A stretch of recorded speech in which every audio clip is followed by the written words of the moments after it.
ये खबर देना मेरे लिए बहुत ज़्यादा इम्पोर्टेंट मुझे लग रहा है, क्योंकि मुझे इस बारे में नॉलेज भी है और इस बारे में मैं बहुत सारी चीज़ें देख चुका हूँ, लोगों की परेशानियां देख चुका हूँ। जिस तरह से सुशांत सिंह राजपूत का केस है, जिस तरह से हम सुशांत के लिए लड़ रहे हैं, सिर्फ दो रीजन से। एक तो सुशांत को इंसाफ मिले, दूसरा और कोई सुशांत ऐसा ना हो और किसी के साथ ऐसी घटना ना घटे। ये संसार, एक समाज, हमारा एक सभ्य समाज बने जहां पे कानून व्यवस्था सही से काम करे और किसी के साथ ऐसे बुरा बर्ताव ना हो, सबको एक समान भाव मिले, सबको एक समान कानूनी तौर पे समझा जाए। तो इसीलिए मैंने ये खबर देना समझा, क्योंकि मुझे इस बारे में नॉलेज है। दो माइनर गर्ल, यस, 13 साल की और 14 साल की दो माइनर गर्ल कानपुर से भाग गई अपना घर छोड़ के बॉलीवुड में सिंगर बनने के लिए। और वो लड़कियों के पीछे फिर कानपुर के पुलिस स्टेशन और ये सब यहाँ पे एफआईआर वगैरह हुई। तो उन लड़कियों ने मुंबई आने के बाद अपने फ्रेंड के साथ चैटिंग वगैरह किया। तो जो साइबर सेल वगैरह उसमें होते हैं, जो कानून में प्रशांत वर्मा जो है वहाँ पे पुलिस कमिश्नर वहाँ कानपुर में, उन्होंने फिर पूरे इन्वेस्टिगेट करके इन लोगों को ढूंढा और अपने घर वालों को सुपुर्द किया। लेकिन आपको एक बात बताओ, ये तो चलो कानपुर के पुलिस ने काम किया और ये सब चीजें हो गई ठीक से, लेकिन दूसरी बात, एक बात बताना चाहता हूँ कि वो लड़कियां पहली बात तो भागी क्यों? क्योंकि मतलब उनके माँ बाप उनको इस काम में सपोर्ट नहीं करते। मैं कह चाहता हूँ कि कला कोई भी बुरी नहीं होती, लेकिन तरीका है। लोग, दुनिया में हर तरह के लोग हैं, अच्छे और बुरे। तो कला कोई बुरी नहीं होती, लेकिन किस उम्र में आना है, एजुकेशन कंप्लीट करके आना है, उसके सारे तरीके हैं और तरीकों के पीछे माँ बाप का सपोर्ट बहुत जरूरी होता है। तो माँ बाप को भी ये समझना चाहिए कि बच्चों की इच्छा कहाँ पे है, क्या नहीं है, क्योंकि पूरी जिंदगियां खराब हो जाती है लोगों की, अच्छा काम नहीं करते वो इसके लिए। आपको एक एग्जाम्पल बता देता हूँ। हिटलर जो होता है, हिटलर जो है, जो इतने सारे पाप कर्म कर चुका है, वो एक बहुत अच्छा पेंटर था। उसके माँ बाप ने पेंटर बनने नहीं दिया, तो वो इतने सारी चीजें गए।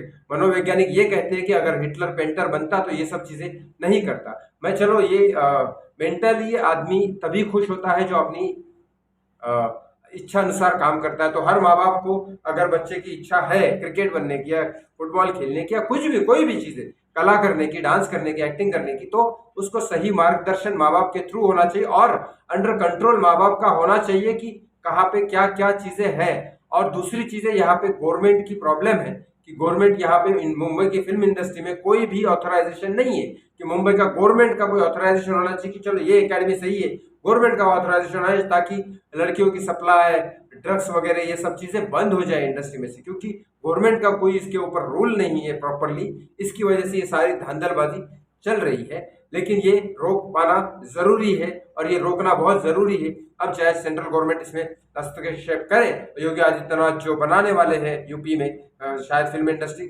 उसमें शायद कुछ ऐसी चीजें ना हो, ये होप करते हैं। अभी देखते हैं आगे क्या होगा। तीसरी चीज ये है कि मैं आपको बताना चाहता हूँ उन लोगों को जो मुंबई में आना चाहते हैं, काम करना चाहते हैं, फिल्म स्टार बनना चाहते हैं या फिर सिंगर बनना चाहते हैं या डांसर बनना चाहते हैं या कुछ भी जो करना चाहते हैं, डायरेक्टर या कुछ भी, मैं उनको एक अच्छे से एक बात बताना चाहता हूँ फिल्म इंडस्ट्री के बारे में। बहुत ऐसे लोग हैं जो आते हैं। सबसे पहले मैं कहूंगा आप अपनी कला को परखिए, स्टेप बाय स्टेप जाइए। पहले अपने सिटी में, अपने गांव में, अपने यहाँ पे पहले देखिए कि आप में वाकई में वो कला है कि नहीं। कई बार हम ये समझते हैं कि हमें कला है, लेकिन वो यहाँ आने के बाद नहीं होता है। मैं किसी को डिमोटिवेट नहीं कर रहा हूँ, लेकिन ये बता रहा हूँ। और दूसरी बात, तरीके से ही होते हैं, क्योंकि बहुत सारे अच्छे अच्छे कलाकार यहाँ पे आए और उनका मिसयूज हुआ है। तो आप तरीके को अच्छे से समझिए। एक तरीका होता है हर तरह से बढ़ने का। अगर नहीं भी है तो एक रेपुटेड आदमी के पास जाओ, माँ बाप का सपोर्ट लो, हर तरीके से कनेक्टेड रहो घर वालों से और फिर यहाँ पे आओ। क्योंकि बहुत ऐसी लड़कियां हैं जो यहाँ पे दुबई भेजी जाती है, बहुत लड़कियों का बुरी तरह से व्यवहार किया जाता है, लड़कों का व्यवहार किया जाता है, पैसे लूट लिए जाते हैं। ऐसी बहुत सारी चीजें होती है यहाँ पे।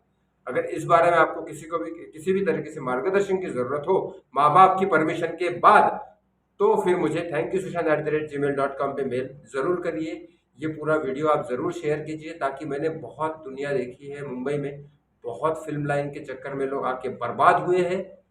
ऐसा, इसका मतलब ये नहीं कि उन सब में टैलेंट नहीं था। बहुत ऐसे लोग हैं जिनमें टैलेंट भी था, लेकिन गलत हाथों में पड़ गए, विश्वास कर लिया और फिर नुकसान हुआ। कुछ ड्रग्स में बह गए, कुछ प्रोस्टिट्यूशन में बह गए, कुछ बहुत गलत गलत चीज़ों में बह गए।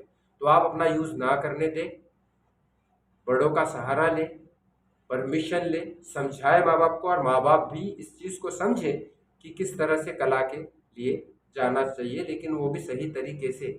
आपके बच्चे का कोई मिसयूज ना करे, और बच्चों आप भी, आपका भी अपना मिसयूज ना होने दें, और एक सही उम्र होती है। 10 साल की उम्र में, 13 साल की, 14 साल की उम्र पढ़ने की होती है। आप एक 20-22 साल तक पढ़ाई लिखाई कीजिए, उसके बाद बहुत लंबी ज़िंदगी है। सेहत का अच्छे से ख्याल रख के जाओगे तो 50-60 साल तक भी अच्छे से काम कर पाओगे। ये वीडियो ज़रूर शेयर कीजिए, क्योंकि वो 2 माइनर गर्ल्स तो मिल गई, लेकिन शायद और कोई पता नहीं कितनी सारी लड़कियां नहीं मिली, क्योंकि मैंने कम से कम मेरे सामने ही कम से कम 50 से 60 लड़कियां दुबई भेज चुके लोग। लेकिन उस टाइम हम कुछ कर ही नहीं सकते थे, हम तो खुद ही स्ट्रगलर थे, आवाज़ कहाँ उठाते। तो हमने देखे ही ये चीज़ें, कई सारा ड्रग्स सप्लाई होता है, ये होता है, बहुत धांधलबाजी है दुनिया में, बहुत बुरे लोग भी हैं। तो अपने आप को संभालिए और राइट डायरेक्शन में चाहिए, सही तरीका चुनिए, यही मुझे कहना है। ज़रूर आप अपना ध्यान दें, अपनी कला को भी संभालें, माँ बाप को भी संभालें। Thank you so much.